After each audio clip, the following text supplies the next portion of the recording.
All right, welcome back to the Berry Bus. All aboard, everybody. Let's tell some stories.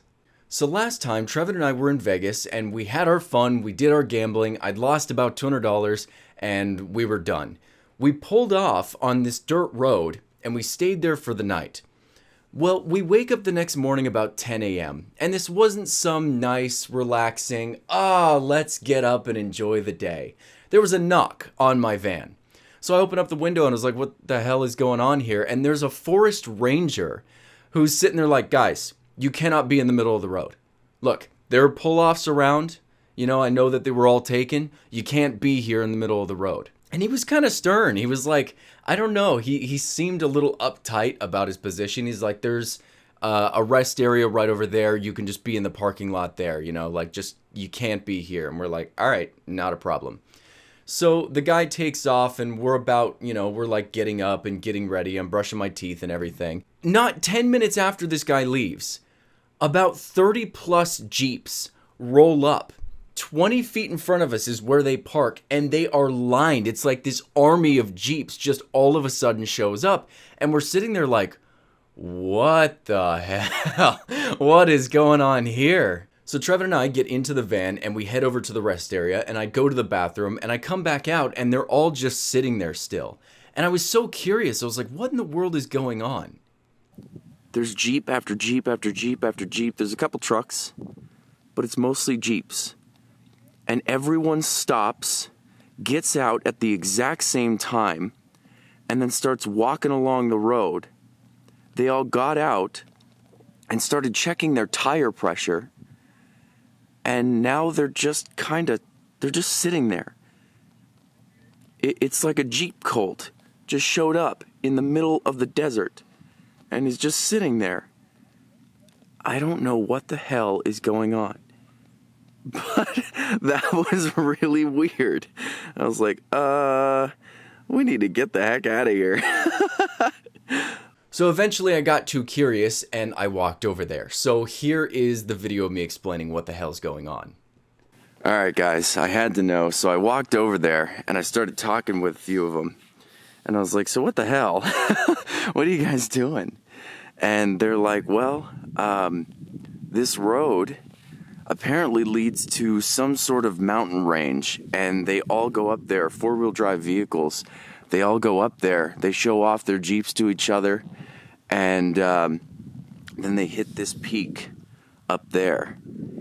And that's what they're all doing. They're showing off their Jeeps, and they're going on a ride together. They were like, this is a lot of people. A lot of people showed up today. And I'm like, yeah, holy hell, there's a lot of people. He's like, hey, I like your van again. If it's four-wheel drive, you can join us. I'm like, well, no, she's not four-wheel drive.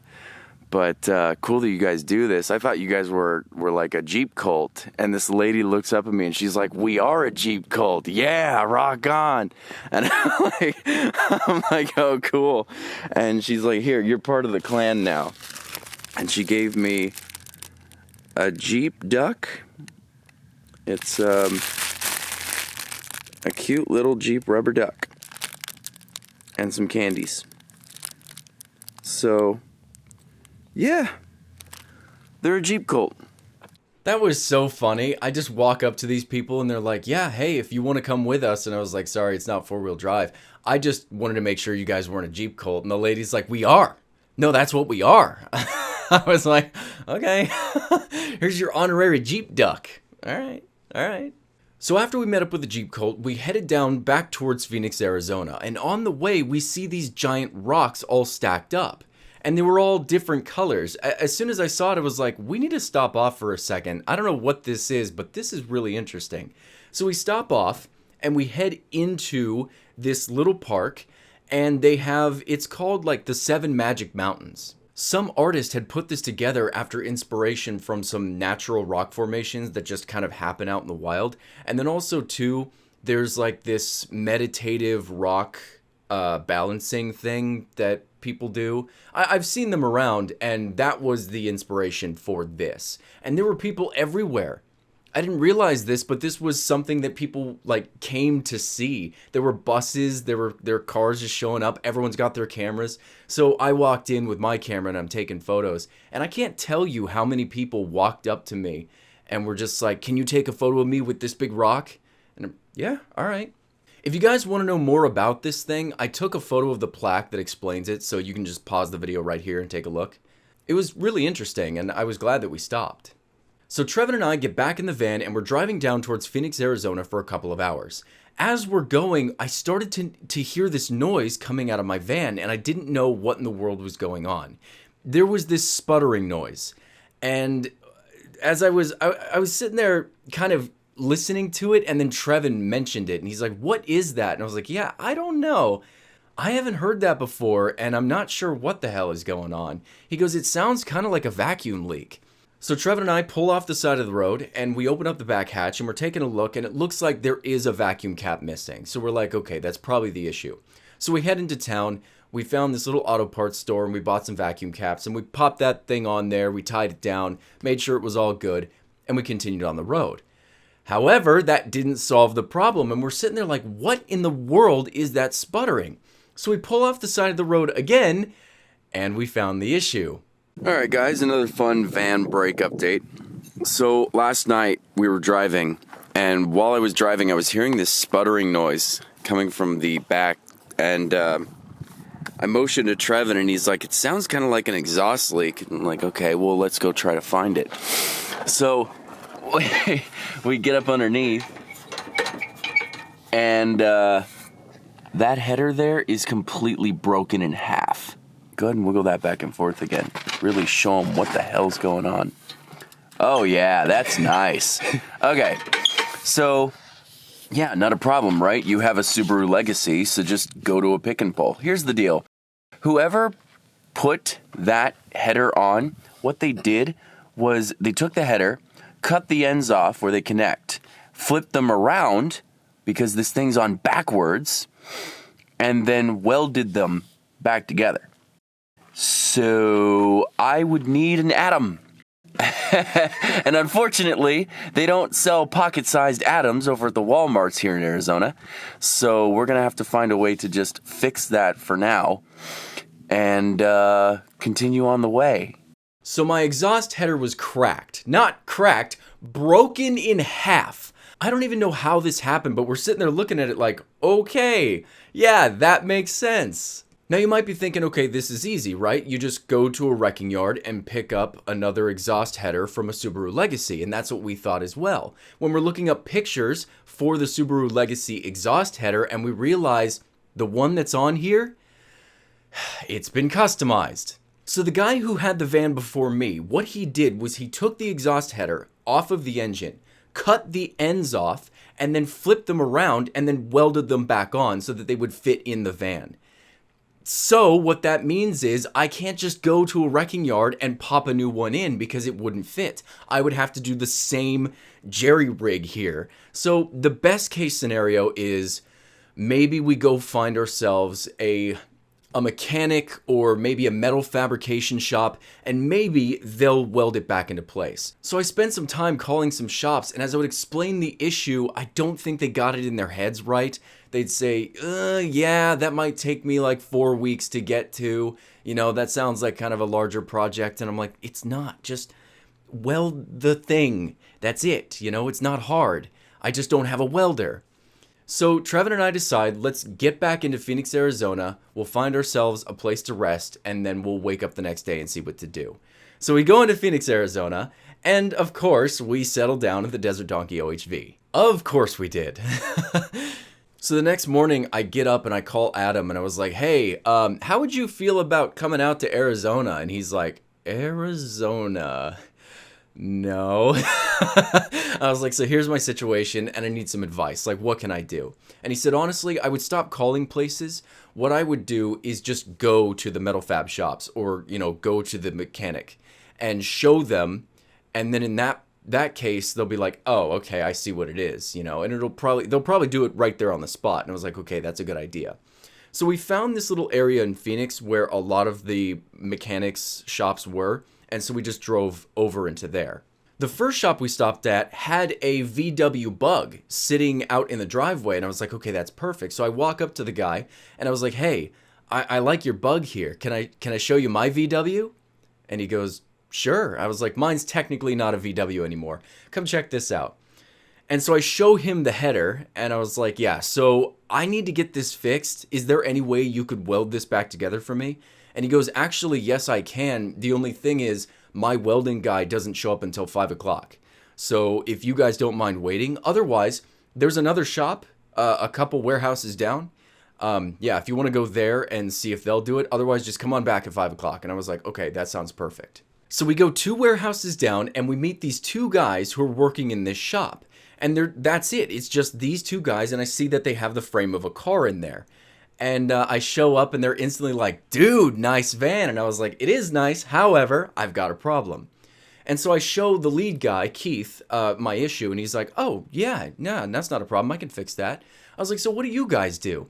He goes, well, apparently what they did is they made replicas of the Modena GT Spider, which is the same car that was in Ferris Bueller's Day Off. The thing is all handmade. It's American made right there in that shop. And the dude was passionate about it. Keith was showing us the whole thing. I was like, hey, I'm doing a vlog. Can I take a video of you explaining all this? And he's like, yeah, sure. So we found a guy who's gonna fix our van for us. Freaking awesome. And he was showing us this. So what is this? This is the car from Ferris Bueller's Day Off. It's the Modena. We call it the Modena GT Spider. It's 100% hand-built here in Phoenix, Arizona. And we hand-built the frames. They're all welded together, custom built, everything.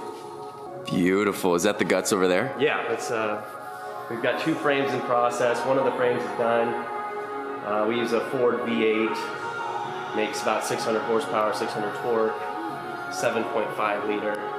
God, that's awesome. This thing weighs about 2,000 pounds. We've got weight reduction, carbon fiber for rigidity.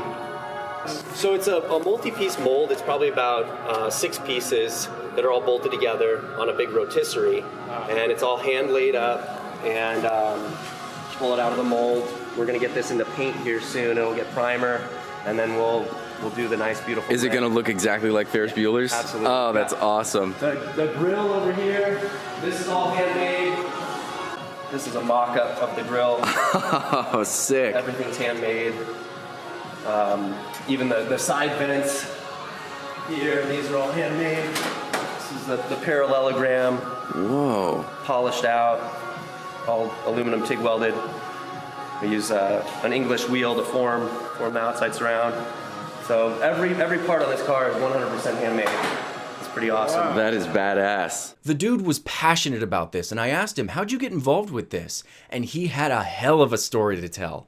So apparently, the guy who taught him how to do this, his mentor, worked on the movie Ferris Bueller's Day Off, built the cars for the movie. Apparently, there were 3 different cars that all were the Modena Spider in the movie, and that guy had made all 3 of them. So later on in this guy's life, he wanted to make replicas of the car and sell it, but he only wanted to make 5 to 10 of them and then stop completely. So he needed someone who could help him, and he found Keith. So he's teaching Keith everything he knows, showing him all the blueprints, helping him figure it all out, and then he basically passes the company over to Keith and says, I'm going to retire. I'm going to go to Mexico with my fiance. And Keith is like, okay. So the guy, this millionaire mentor, takes his fiance, goes to Mexico. They're there for 3 days. They go missing for 3 months, and then they're found dead next to each other. I don't even know what to think about that. That's like the plot of a movie. I was like, what the hell? And Keith is just sitting there like, yeah, that sucked. But now that the company is mine, I'm not doing 5 to 10. I'm just going to keep making these for anyone who wants them. And he was showing us the different versions he's making. He's got one with a Ford engine in it that's going for, I think, $700,000, around $700,000. And then he has another one that's going to have a Ferrari engine in it. And that one's going to go, I think he said 1.2 million. So he's got himself a pretty lucrative business going. So either way, we're sitting there chatting with him for a little bit, and he grabs his welding gun and he goes underneath the van and he starts welding up my exhaust header. It only took him about 2 minutes, and it was really cool to see him do it. I actually got some footage of it, so I'll share that with you guys right now. So he finishes up and I was like, okay, so how can I repay you? You know, how much do you want? And he goes, just give me what you think is fair. And I was like, okay. So I open up the van and I'm showing him the van and I was going for my wallet and stuff. And I'm like showing him what, you know, the whole living situation that we got going on. And I pull out my wallet and I realized that I had spent all of my money in Vegas. I don't have any cash. And so I walked up to Trevin and I was like, do you have any cash? And he's like, no, I don't. So I walk up back to Keith and I was like, hey, we just got back from Vegas, so I don't have any money. But do you have a card reader? Or I can go to an ATM real quick? And he goes, honestly, don't even worry about it. Just you two have a safe trip, have a good time, and, you know, like, this will all come back to me. Good karma, you know? I was like, man, are you serious? You just did that for free? He's like, yeah, I don't care. I love that you guys are on the road. You guys have a good time. Man, that was super cool. So I want to do this. I want to leave all the links to his shop in the description. I don't know if any of you guys would be interested in buying one of his Modena spiders, but at the very least, if you feel like sending him an email or reaching out on Twitter or something and being like, hey, thank you for saving BulletBarry when he was in a rough spot. That was really cool. I want to wish this guy the best of luck, even though he potentially killed his boss in Mexico so he could take the company. No, I'm just messing around. I'm just sticking with him. I hope he doesn't see this video and think I'm being a dick. I'm just playing. So after we left there, we went and did some laundry, and while we were there doing laundry, I texted up Santiago and asked if he was going to be in town today, working at the pizza place. He sends me a message back, and he's like, yeah, I'll be here all day. Come on by anytime. We're sitting there like, hell yeah, dude. Cannot wait. So we head on over to Hungry Howie's and we walk on in and Santiago's in there and he's like, hey guys, how's it going? He made us another pizza. He got us breadsticks. He made us another giant cookie. His manager was in there that day and she was asking him like, did they order? And he's like, oh yeah. She's like, why isn't it on the screen? What's going on? So Santiago is in the back like working on everything and she kind of walks up to us. And she's like, he's a good guy, isn't he? And I was like, he's a really good guy. And I don't want him to get in trouble, okay? You know, he's helping us out. And you know, like, I will just completely pay for it. You know, I don't want him to get in trouble. And she goes, look, he's my favorite employee. I love Santiago. He just doesn't need to lie to me. If he wants to give free food to his friends, I'm fine with it. Just don't lie to me. And I was like, damn, you guys are cool here. So while Santiago was making the food, I went back to my van and I grabbed one of these. This is a BulletBarry mouse pad that I'd made like 5 years ago. I made about 10 of them and I never did anything with them. I use one and I give them to my friends and that's basically it. This is the last one I have. But either way, I went to my van and I grabbed the one that I had brought with me and I gave it to Santiago. I said, I want you to have this because you helped us so much while we were here and I just don't even know how to repay you. You know, it really means a lot that you would go out of your way. And I was even afraid for your job, dude. Like, and you're just giving us free food, you know, that's really cool. He was stoked. He was like, can you sign it? And I was like, yeah. That's the first autograph anyone has ever asked me for it. I thought that was really cool. But yeah, so I signed it for him and I really hope he uses that. Otherwise, it's probably just up in his room somewhere. But either way, Santiago was a really awesome dude. I was so glad to have met him. And I even said this to him. I said, next time I'm here, I don't want free food. Let's hang out, you and I. Let's just go and, you know, show me around Arizona. And he's like, yeah, that sounds like a plan. Have a good trip, Barry.